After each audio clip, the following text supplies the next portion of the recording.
Hey guys, make sure you stay till the end. We'll talk about common mistake people make when replacing fuses, relays that can cost you quite a bit of money, guys, and waste of time as well. Stay with us, we'll explain what we're talking about.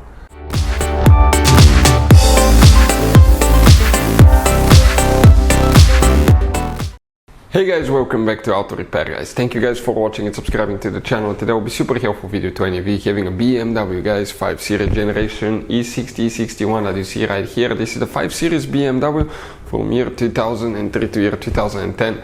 If you guys have one of those, you need to find where the fuse for oxygen sensor bank 1 sensor 2 or oxygen sensor bank 2 sensor 2 is located. Stay with us, we'll explain that in this video today. If you have a 4-cylinder engine, you have only bank 1 sensor 2. If you have a 6 or 8-cylinder engine, you have bank 2 and bank 1 sensor 2. So we'll explain which fuse you need to check. It's kind of hidden, where it's located, where you can buy cheap fuses, parts, tools at a good price, quick shipping, that way you do not waste your money, and why it's important to test fuses and relays. All that, guys, will be shared absolutely free for your convenience. Make sure to stay until the end. So before we start, let me tell you a little bit about us, guys. If you have BMW E60 E61, that generation 5 series, we'll be making a video about every possible fuse and relay. Why? To save you time and money. Let's say you're in the middle of nowhere, your fuel pump fuse blows out. What do you need to do? Okay, it takes forever to find where it's located. It's so complicated, you may have even multiple fuses, and all you have to do, come to our channel, search for it, and you'll be able to find that video, watch it, and in less than 2 minutes you replace the fuses, you're back on the road.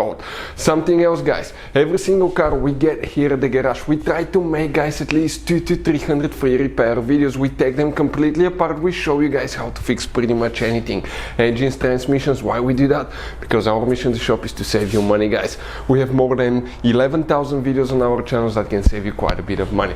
Now, if you guys need to buy parts, tools for your BMW or any car, we'll share the link in the description of the video below where you can get them from at a really good price, quick shipping, that way you do not waste your money.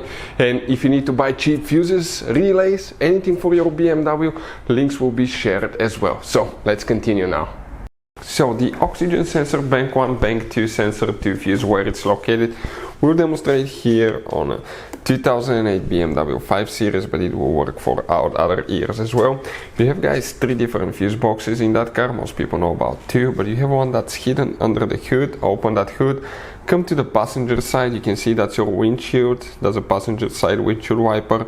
That's the shock strut support for the hood. This is the strut tower, and here you have one trim cover. Remove it. Underneath you have a white box, electrical box. Open it and you will be, guys, about to pass out. There are multiple connectors here, cables, wires, modules, relays and fuses. Before we continue, let's explain why it's important to test fuses and relays. So it is super important, guys, to always test fuses and relays, and something else as well, common mistakes people make. Sometimes you may think that a fuse is good, or you cannot actually see if the fuse is clearly burned, and in that case, guys, you may put the fuse back together, and you may end up spending money and time on parts you don't need, and all we had to do is just test the fuse. So we'll put a link in the description of the video below how to test the fuse. It takes only a few seconds to find out for sure if it's good or bad.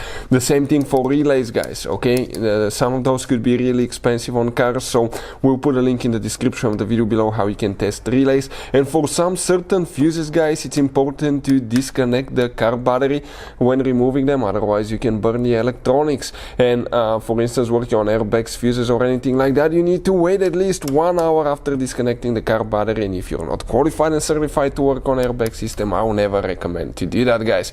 But when disconnecting the car battery, guys, okay, common mistake people make, it's important to know which battery terminal you reconnect first. If you do it the wrong way, you can burn electronics modules. How we know about that? We burn before the traction control module on BMW that cost us $2,000, guys. So we'll put a link in the description of the video below which battery terminal to disconnect first. Check it out for your convenience. Fuse that you will need to check here, guys, what we'll be looking for. You see that black thing right here? It consists of 5 individual fuses. If we zoom in a little bit, you will notice that, okay, it has 5 individual fuses built in that fuse box. That fuse box will be somewhere in the fuse box. It could be on the left, right side, towards the back or the front, depending on the model, year and engine.